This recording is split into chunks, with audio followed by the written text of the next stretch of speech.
This episode is sponsored by The Break Room, downtown's best spot for a hot lunch every business day. On this episode, new cold brew from PT's Coffee, the Museum of the Kansas National Guard, Front Door Catering, and the Mosaic Mural Workshop.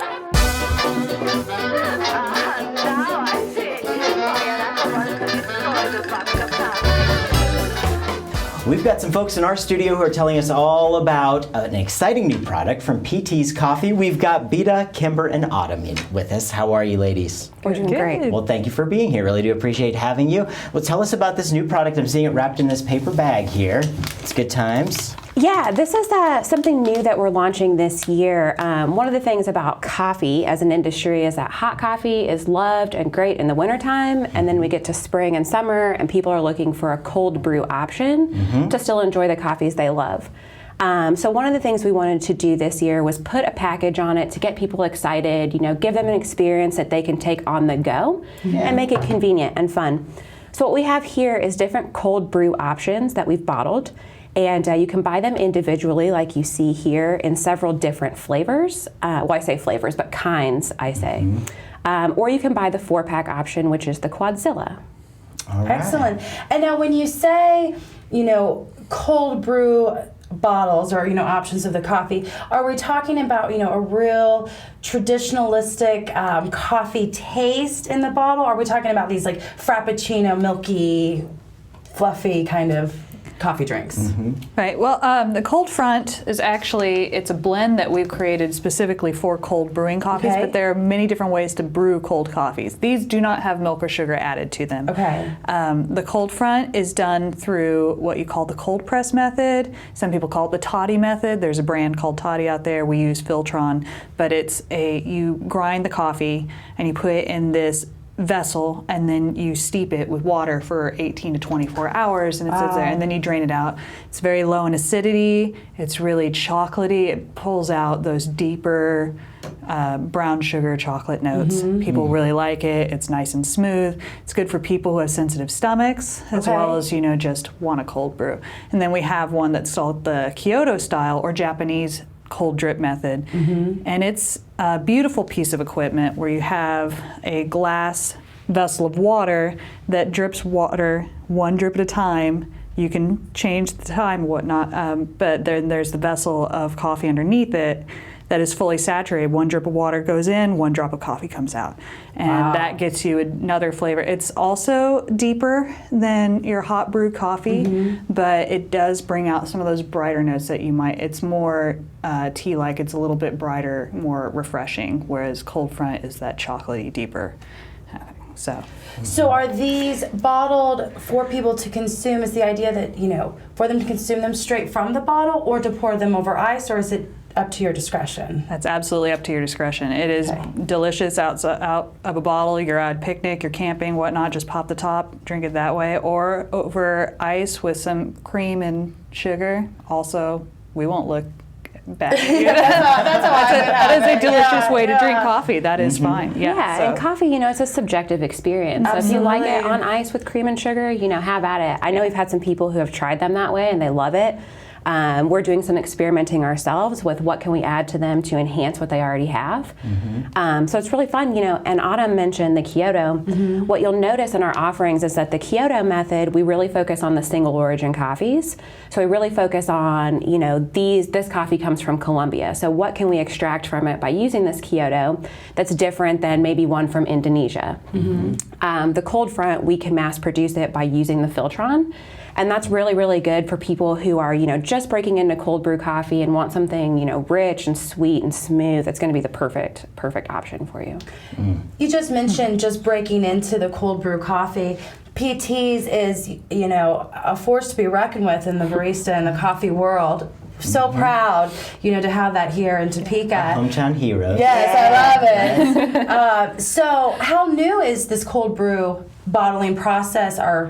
I have no idea. Are we innovators in this, or where are we in that level of things in the overall industry? In the last few years, you've been seeing people starting to bottle it. Cold brew has been around for a while, probably, years, maybe even longer. It hasn't been in the U.S. as long as it has been worldwide, but the bottling is somewhat new, and this bottling for coffee is super new. and that's all on Kimber. Yeah, She brought we actually that, yeah. launched it Monday. So It's exciting. Yeah. We're getting lots of fresh new things in here. I like it. Well, Kimber, Absolutely. tell us a little bit about. This is now you're talking to my heart when it comes to graphics and packaging. So tell Chris, a little bit about the why. I'm loving this. It's not your typical wrapper around. Yeah. I mean, it's really cool. basically, I wanted something that's going to be fun for our customers to enjoy. I mean, you get the bottle and it just feels like an experience in your hand along with the coffee. And for this, It's like what Indiana Jones carries next to his last Right. That's right. Yeah. And who doesn't want to be that? Right? and it makes it really easy because coffees change all the time. Like we get different crops in all the time, and so it makes it really easy for us to change. Because I mean, if you notice, like we have branding underneath the bottle, but the thing is coffees change so often that you'd have to change the bottle every time. So you're just changing this outside. Yes. That's smart. perfect. And It's a label. Yeah. And with the design, I wanted to focus on letting people know where it comes from and always focus on the farmer as well, because something that PTs takes pride in is that we're direct trade. Right. We trade directly with the farmer and we're all about them. And we want to let the farmer know that we take pride in them and it's a friendship. So Absolutely. Now tell us where, when, and how do we get the cold brew Great. to try it? Yeah, good question. This is our first year doing the packaging this way. So like Autumn said, we've been doing cold brew, the cold front, and the Kyotos for several years now. Right. So that's nothing new to us. But we don't have any additives or preservatives in these bottles. So right now we're just doing these offerings exclusively at our 2 retail cafes. So there's PT's at College Hill, just right here on 17th and Washburn. There's PT's in the Crossroads, which is in Kansas City, 310 Southwest Boulevard, right in the Arts District down there. Yeah. So they're working really hard to produce these in-house. So they brew up the coffee, they bottle it, they cap it, they put it in a bag for you, and then they're available to you that way. and if you notice, we also have bottled on and bottled by. So Perfect. It's really good. Yeah. I've never had anything like this. I've had the really candy coated, Yeah.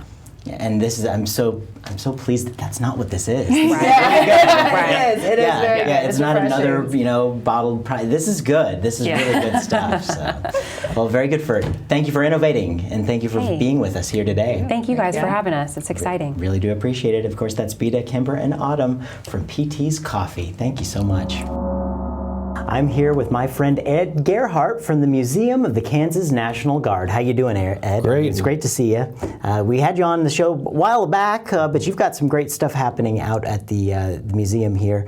Remembering Our Fallen. Tell us about this. Well, the Remembering Our Fallen is a traveling photo exhibit. It comes out of Bellevue University in Bellevue, Nebraska, but it's an exhibit of the 79 Kansans who have died in Iraq and Afghanistan. And this exhibit will be at our museum from June 1 to June 10. It's sponsored really by the Prairie Band Potawatomi Nation, but when we'll be open from 10 in the morning till 8 at night, and it's free, and it's a great opportunity to pay tribute to these fallen. Very good, very good. To start this off, for folks who have not been to the Museum of the Kansas National Guard, tell us where it is and give us the elevator speech about the museum. Okay, well, the Museum of the Kansas National Guard is located at the main entrance to Forbes Field. And our mission is to preserve and present the militia heritage of the Kansas Army and Air National Guard. And to do that, we have 36 outside exhibits ranging from a big KC-135 tanker down to Jeeps. And then inside we have about 120 some exhibits. There's the KC-135 That's tanker. the KC-135 tanker. Another one of our big exhibits is this Sky Crane helicopter that was used in the Kansas National Guard. The tanker, of course, was used in the 190th Air Refueling Wing. Very nice. And of course, here's a picture of the place. You got a nice little facility out there. Yes, the museum is right there. It's open 10 to 4. Monday through Saturday, and admission is always free. We'd love to have anybody come out. We sponsored the Vietnam Wall last year, and this year we're sponsoring this Remembering Our Fallen exhibit. And you do other events as well. What's this from here? Well, this is a picture from a past. We have Heartland Military Day coming up. Heartland Military Day commemorates all the wars in which the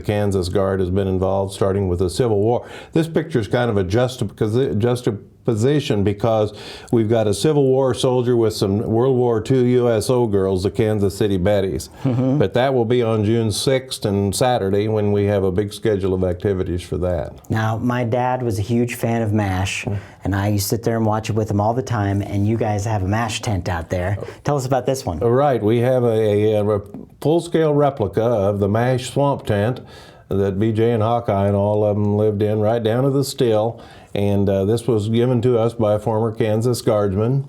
And it's been a very popular exhibit. We also have a layout of the MASH compound made by a high school student in West Virginia who gave it to us. That's really, really cool. So it's a great reason. That alone is plenty of reason to get out and check out the Kansas National Guard Museum.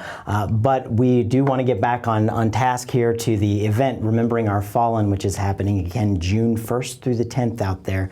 It's free admission. There's a memorial ceremony on June 6th. Tell us about that. Okay, we have a memorial ceremony. Well, we start with a band concert at 6:30 that Saturday evening, concert by the Fairlawn Road Swing Band, and then at 7:30 we'll have a memorial ceremony with the laying of the wreath by the Gold Star families. General Taffanelli, the in general, will be the speaker. He was deployed as a battalion commander in Iraq, and we'll have some other presentations and things during that ceremony.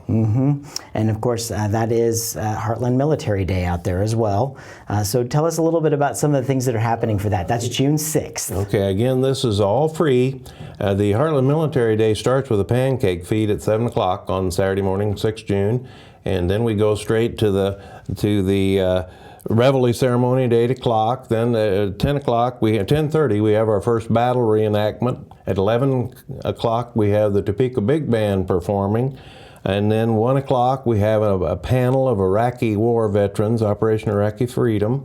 And then at 2 o'clock, we have another World War II battle reenactment. And then at 3 o'clock, we have an Operation Enduring Freedom, which is Afghanistan veterans. Wow. A panel on there. So it's a full schedule. It's a full schedule. And of course, we'll have concessions out there and everything. And there'll be lots of exhibits, Civil War exhibits, Vietnam War exhibits, World War II equipment, and some modern military equipment this year. It's a great way to get out and understand and celebrate those who've served us here. And tell us, what is it like for the kids to go and see things like the MASH tent and to participate in these things? You know, you mentioned the MASH tent. The kids nowadays don't really know about MASH. They're too young. That's too bad. Yeah, it is.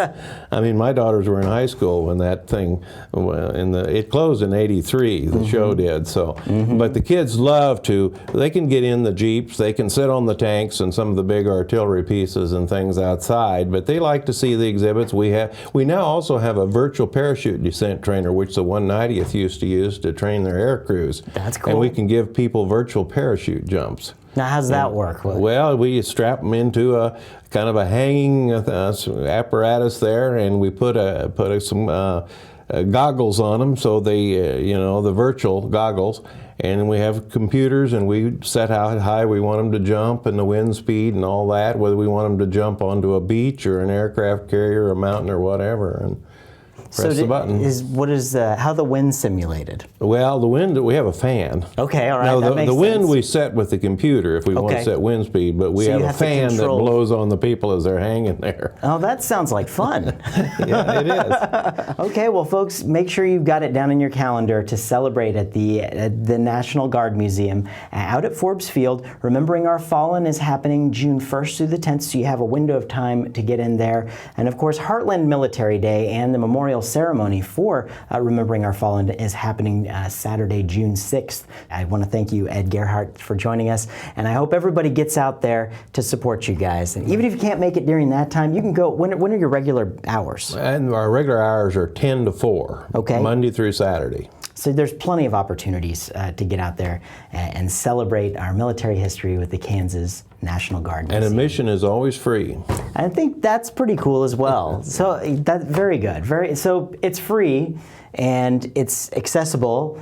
You have no excuse not to be there. So right. Yeah. I'm sure they're all going to rush in now. So I hope so. In our studio, we're with Nicole DeGennaro from Front Door Catering. Of course, I'm with Carice Mapes from 785 Magazine doing a little joint interview right now. Nicole, how are you doing? Just fine. How are you? Great, great. Thanks for being here. And Carice, how's things going? Excellent, excellent. I'm very excited about being able to interview Nicole with Chris. Yeah. And feature it on the show, and then also we'll feature it in the May-June issue of 785 Magazine. So gonna be very cool. People get a little bit of a dose interview with it. So. Yeah. Nicole, Carice introduced me to you, so I didn't know a whole lot about your business. Tell us about this. How long have you been in business? Front Door Catering has been a catering company for 4 years. We originally started out as a barbecue competition team, and that kind of led into people wanting our food. So then we went into the catering company, and then we just launched our food truck this year. Very cool. The food truck business is very interesting. It's a big trend It going is toward the this. upcoming thing. So what made you jump on board with that trend? Food truck gives you a couple different options that you can't have if you're in a front of the house business, like a restaurant. I can move where the business is. If I have a restaurant, I have to hope they come to me.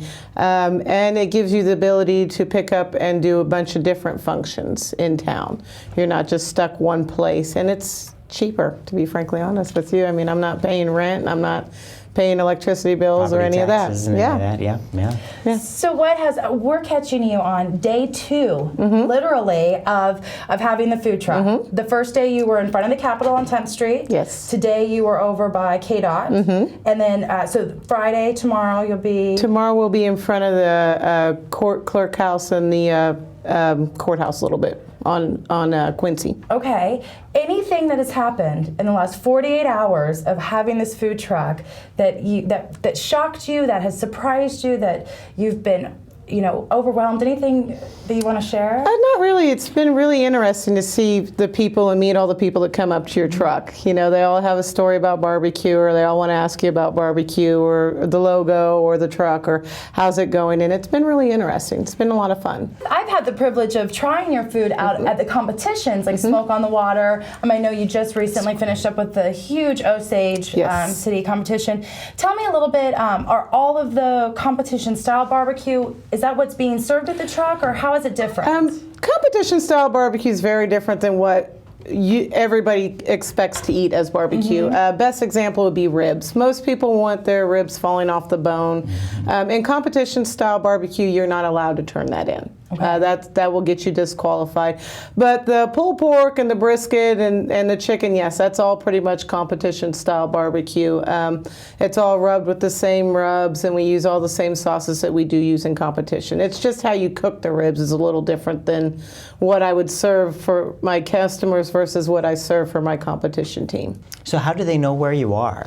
You have to list all those. When you apply for your vending license, you first have to go to the city clerk, get the licensing, then you have to run a background check and fingerprinted, and then the chief of police signs off on you, and then you go up to the zoning department and you tell them where you would like to set up, and they tell you yes you can or no you cannot. And then you just list everywhere you think you're going to be. Interesting. That is interesting. Yeah, well, I know Nicole and I've talked a little bit. I know we've mentioned as well that with 785 and also with you, we're really going to work hard because food trucks have exploded in Topeka, and some of the best food is coming, in my opinion, out of food trucks, about really having on 785.com a list of those places. So, when the issue comes out, you can take a look, you can go to our website and see that, and we'll have a list of the places that you'll be. But you guys are also on social media as well. They could check. Yes, I haven't quite got the Twitter thing down yet. My 17-year-old son's helping me with that one. Leave it to the teenager to help you with that one. But we do have a Facebook Front Door Catering page, and we post on that the menu and where we're going to be for sure. And the only reasons why we wouldn't be at those places is like next Wednesday I have catering, so I can't be downtown. But I'll be there Thursday and Friday. Or if it's pouring rain, obviously the food trucks aren't going to come out because people aren't going to stand in the rain to order their food. But other than that, it'll be posted every week. Excellent. That's very cool. And a trend sweeping the city. It is getting big. It's very cool. So make sure you try it out. It's Front Door Catering. Find their locations. The best way, probably Facebook right now to do that. So to like their page, that's Nicole DeGennaro. Thank you so much for joining us. Thank you very much. Really do appreciate you coming by. Well, folks, I'm here with my friend Zach Snethen, and we're talking about an event bringing an artist from Philadelphia here to Topeka, a really, really awesome muralist here, Isaiah Zagar here. So tell us a little bit about this event that you're holding here. We're bringing Isaiah Zagar to Topeka for an artist in residency, which will end early to mid-June. And during his residency, kind of the big component of it is that he will be leading a workshop to create for participants to be involved and learn his techniques to create a 80-foot long mural, tile mosaic mural, one of his famous tile mosaic murals in the Noto Arts District. So when Isaiah comes to Topeka and folks want to interact with him, what are the opportunities that they have to do that? Around his residency, we have several opportunities for that.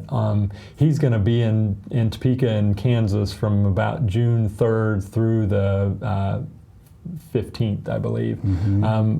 On June 4th, we're going to have a welcome event dinner at JQ Historic Properties at 821 Western. Mm-hmm. And that will be a backyard dinner and conversation. Isaiah will give a presentation, or just a small presentation about his work, and then we'll have a dinner and just kind of a casual gathering to welcome him here, but then also start to learn about